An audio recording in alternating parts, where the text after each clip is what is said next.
Hey YouTube, what's going on? So for those of you who are unaware, recently there was some drama and controversy surrounding the VTuber group Vtards, and I wanted to take a dive down the rabbit hole to see what in the world was going on, because it was pretty insane from what I was hearing. Things like Nazis and PDF files were floating around, so I want to make a video discussing the whole situation. And while I do, you can enjoy footage of Killing Floor 2 in the background to have something to focus on. I'll start in the beginning. On the 10th of July, Akemi, a VTuber, announced the formation of a VTuber group known as the Vtards, made up of exactly 5 members: Wendigogo, also known as Saturn Senshi, Akemi Kurai herself, Kitsura Nines, Nachisumiku, and of course Shirowan, or it could have been Shirowan or Shiro-Owen, I don't actually know. And these things quickly spiraled out from there, with Twitter in absolute uproar over the allegations of alt-right Nazis, AI art, ableism, and other nonsense because of the group name. So what exactly was the purpose for the creation of this VTuber group? Well, according to the initial tweet, the purpose of the group was a VTuber group, specifically not corpo, currently comprised of 5 based anime girl VTubers who aren't afraid to speak their mind and go against what is deemed politically incorrect, which suggests a unified collaboration of different VTubers from divergent backgrounds to take a stand against the constraints governments, activists, and social media platforms place on free speech to censor anyone who disagrees with the established narrative. This is also extending to tone policing and other types of forced confirmation to use certain language in a certain way. A good example of the latter is the use of pronouns specifically towards transgender or otherwise non-gender conforming people who demanded you upheave the English language to accommodate their worldview. In responding to a tweet made by Shiro, who discusses events we'll discuss a little bit later, Nachisumiku offered the following expounded explanation of the purpose of the VTuber group. The point of Vtards group is to challenge the norms and push the status quo. She may have meant push against the status quo, but what do I know? Not to make slightly unserious jokes and try to fit back in with the group that hates us. Saturn Senshi added additional clarification stating, another major point of the group is having the right to freedom of speech, while still maintaining we are our own people with our own beliefs, which confirms the notion that these 5s are not ideologically aligned 100%, but simply banded together under the common banner for the right to free speech. I was able to reach out to Akemi on Discord asking for her take on why the group was formed, to which she promptly provided the following explanation. The purpose of Vtards is to have a group of friends where you can speak your mind and not worry about being cancelled. We believe in freedom of speech even if we have different beliefs and disagree. Now, regarding the initial reception on the internet regarding this group of Vtards, the initial reaction divided the VTuber community, both VTubers and fans alike, with some decrying the entire group as alt-right Nazi extremists who should be deplatformed, while others championed their formation with open arms. However, some were pretty much indifferent and merely found the name humorous while criticizing association of an alleged Nazi VTuber, Nachisumiku. And so controversial was this group, they even caught the eye of Kitsu, who, despite acknowledging the humor of the group's name, Vtards, she raised concern about their association with Nachisumiku, who she claimed was a Nazi ideology enjoyer. Although Kitsu and Akemi would have a bit of a falling out after this engagement, that's a topic for another video. The commotion even reached the notice of Powder? I don't know. Moving on, she found the situation to be quite hilarious, even posting this tweet to share her giggles over the absurdity of the situation. And here's a couple of other examples that I'll quickly scroll through in case you guys want to have a peep. And so, however, regardless of whether or not people agreed or disagreed with the use of the name Vtard, a common criticism raised from both sides of the aisle, and this largely centered around the VTuber Nachisumiku. Her inclusion in the group sparked many to claim that this was endorsing Nazi ideology, making them complicit in Nachisumiku's alleged views. Pinky bread tweet. Although Nachisumiku would make a tweet addressing this very issue stating, the opinions and positions I have are mine and mine alone. Guilt by association is absolutely cringe and retarded. Just because they are nice to each other doesn't mean we agree with each other on everything. The Vtards have different beliefs on all sides. Now, for a long time, Twitter freaks would constantly label everyone who was even remotely in disagreement with far-left ideology as a Nazi, so much so that many would even agree that the weight of the word carried and the impact it had on the world has been severely diluted, reduced to nothing more than an empty internet insult for those you don't like, far removed from the original definition of the word, and the implications it you actually carried. It was similar to the boy who cried wolf, but now I want to ask, has the real wolf finally come? In other words, is Nachisa Miku a legitimate Nazi, or what does this actually mean? So, looking at Nachisa Miku at a surface level, she has very clearly Nazi-inspired aesthetic in both the model she uses and the various references she uses to Nazi regime and its leader, for example calling herself the Kitchen Führer in her bio. But using Nazi aesthetic does not actually make someone a Nazi. There are numerous examples I can make of content creators who use Nazi imagery or media to actually make pretty wholesome, enjoyable content without endorsing Nazi ideology. A good example of this is Hitler's Rants Parodies on YouTube, a YouTube channel that uses very creative subtitles over scenes from the movie Downfall, depicting Dolphy in rather humorous situations and circumstances. Shout out to HRP, by the way, his content is absolutely awesome. I did attempt to reach out to the VTard members to get their side of the story, however, out of the group only Akemi and Saturn Senshi were willing to respond, which was kinda disappointing since I specifically wished to speak to Nachisa Miku to ask her about her side of the story. So anyways, I began my investigation scrolling through her Twitter page to see if I could find any statements about her political viewpoints. I did find some relatively spicy moments on her account, including her enjoyment of the N-word as well as other slurs. He uses the N-word, the nuclear word.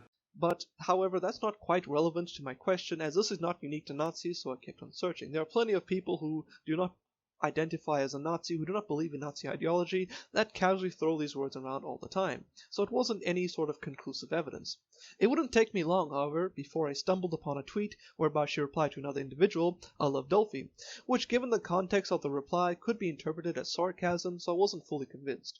A lot of her posts would include things that one could define as racist or even insensitive at best, but I wanted something more conclusive that didn't have an off chance of being a LARP to gain traction of her niche, or just straight up being an edgy joke.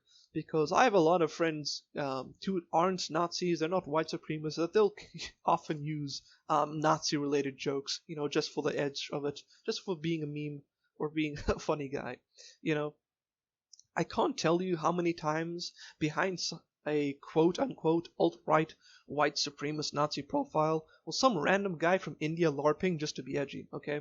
Like even my own personal friend group, I'm the only white guy, largely because I literally live in Africa and all my buddies will constantly blast hard R's, the N-bomb, and unironically sing Kanye West's latest infamous song for edgy humor, even though they don't actually support Nazi ideology. So for all I know, Nachisa Miku could be some edgy guy on the internet who is very much a democracy enjoyer and is just using Nazi aesthetic for shock value to generate interest. Or since she mentioned she uses a voice changer, she could unironically be Kanye West himself. We guess we'll never know. However, lo and behold, I managed to find a statement by Nachisa Miku that yes, she does, unironically, actually support Nazi ideology, with one caveat, disagreeing with all the killing. So all of the genocide, all of the murder, none of that. When asked about alternative methods, on how the Nazis would achieve their goal, without all the killing, she would have sought with the Nazi agendas, her suggesting was simply, deportation. With this statement, I was more than confident that this was no mere edgy LARPer on the internet, but an actual Nazi enjoyer. Bar the killing, of course. But this begs the question, should the internet allow such people to have a platform or free space on the internet in general? To that end, I'd say yes. I proudly believe in the freedom of speech, that everyone is allowed to have their own beliefs, even, some retarded ideas. And censorship is and never will be a good remedy to ideologies you dislike, and the only thing to combat bad speech, in my opinion, is good speech. If you allow all ideas to compete freely in a free market of ideologies, the extreme ones always lose out to common sense in the absence of censorship. But furthermore, even if I vehemently disagree with someone's ideology, does that mean I am morally obligated to deny them solidarity in a cause we both agree on? It is as in this case, with the Vtards, they're all championing free speech. For example, if a homeless man was being beat up without reason, would I be morally obligated to help out the Nazi who's trying to rescue him? These kinds of questions, of course, is for you to decide, and you can let me know what you think in the comments below. I mean, do they have a moral obligations to deny Nachisa Miku entry from the group because she's a Nazi when they both want to stand for freedom of speech? That's pretty much for you to decide. You can let me know what you think in the comments down below. I mean, I don't mean Nachisa Miku any ill will, and still think she's allowed to have her own platform to share her viewpoints, as do all of you, even those who disagree with me, even the lunatic left, but that does not mean I agree with them or you ideologically, even if, Nachisu Miku is a Nazi. So if you thought the story ended with Nazi Vtubers, this is where you are pretty wrong, because the drama surrounding Vtards only escalates in what culminates in the shattering of the group. So what no one could have expected was to be a fallout among the members so quickly after the group's inception. It all started when Shiro posted a tweet about leaving the Vtards. What at first seemed like a peculiar little girl band breakup would soon devolve into some pretty damning allegations, which just got worse the more I dug into it. Shiro made this post claiming that Akemi knowingly allowed a minor free roam in her NSFW Discord, implying that all the channels are NSFW. However, if you take a look at the screenshot over here, not all the channels are NSFW, only a small number were, and were role-locked specifically to deny the minor, who I'm told was around 17, from entry. And of course, any partaking of these channels by minors would result in their instant removal from the server if that was ever discovered. Now these are pretty serious allegations from Shiro, even if what she said isn't correct given the context implying these things she did cause irreparable harm to someone's reputation. But what's even more disturbing is that this may even be Shiro dabbling in a bit of projection, shall we say. But more interestingly, we should notice that Akemi plays active preventions to make sure only verified adults gain access to the NSFW channels.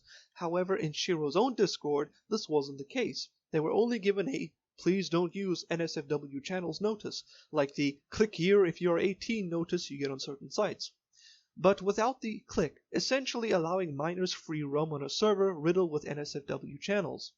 But if I may direct your attention to this screenshot right here, things can get even more insane, where Nachisu Miku shared to the group that a certain Twitter user shared lolly explicit material on X.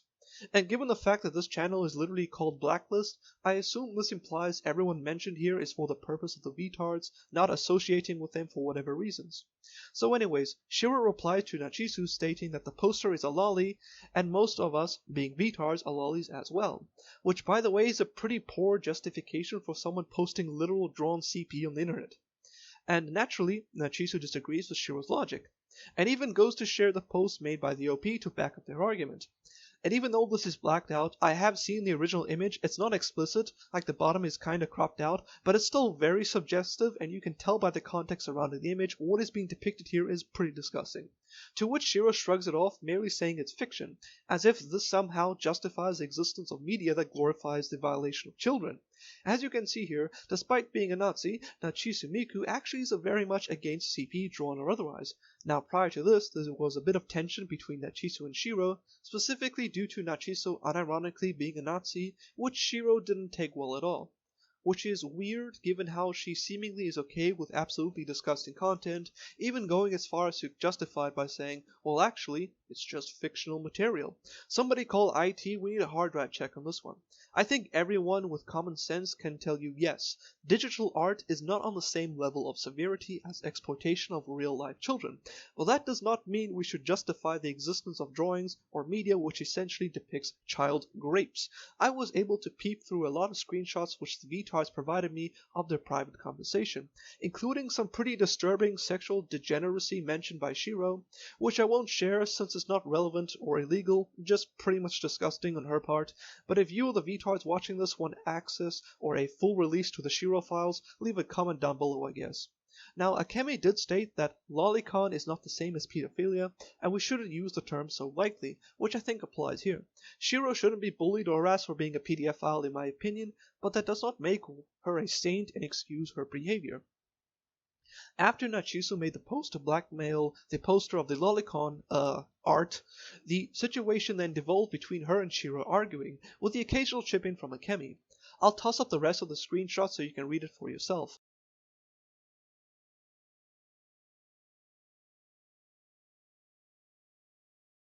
But what I really want to point out here is some of the details regarding Nachisu, as I was editing this video, notably regarding what Akemi says about her. Notice she states that Nachisu uses these symbols for shock value, the Nazism symbols, which is something I theorized earlier, but what struck me the most is that she allegedly is also discouraging her community from using these symbols going forward.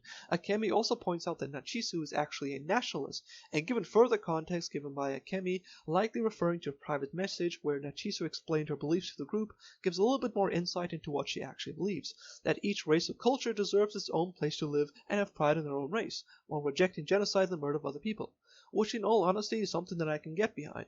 So anyways, we ended up with a Nazi versus Lolicon fight, which is not what I expected to see today, but anyways, you guys can let me know what you guys think. I am just the messenger here.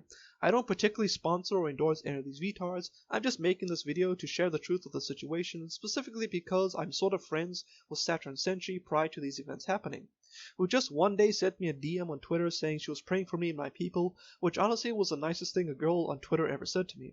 So I was very much thankful for how she cared about me, and if you guys heard about the whole Trump situation asking the South African president about the genocide case, then you more or less know what is going on here. Then you of course have an understanding of what exactly my situation is being a South African citizen who is an Afrikaner boer. So a small shout out to Saturn, this video is kinda for you. Speaking of which, you guys may have seen the whole trope on Twitter where VTubers often let randos ask them questions and stuff of a telonym, and the Vtard community have received some pretty deplorable messages over there in connection with this drama specifically. Saturn even shared some of the ones she received with me privately, which seem to come from Shiro stands that have a serious hate boner for the Vtards. And if this is the kind of stuff they're sending to Saturn, only God knows the kind of disgusting things they're sending to Akemi or even Nachisu, or even Nines for that matter. I had to censor some of these, but you can probably guess what they are saying. Pretty disgusting behavior all around. What I also found pretty funny was Shiro stating she was going to uninstall Twitter on the 17th, only to immediately start posting a day later. And now at present her account is still active and posting. Kind of like all the Twitter retards that were going to uninstall Twitter once Musk bought it back, but were back on the platform about 2 weeks later. Shiro later retweeted that she didn't say Akemi was a PDF file, but just accusing her of being irresponsible, which, even if this is true, is kind of hypocritical considering Shiro's Discord was way less secure and more lax in keeping minors out. I did try to reach out to Shiro on Twitter to ask her side of the story, but she paywalled her DMs to verified users only, so rip bozo I guess. Anyways, that's more or less the video. If you guys like the content, please feel free to leave a like, subscribe, and comment. Let me know if you'd like to see more content like this in the future. Maybe I can do one in the current Iron Mouse and for shoujo drama. Also leave a follow on my Kick and my Twitch, link in the description. I am also a VTuber, I'm having a 1.0 model debut in 2 weeks and stream every day at 1 PM GMT +2. That's right, I am a GMT supremacist. I do not recognize the heresy of CST, BMT, and all other nonsense. Anyways, peace out.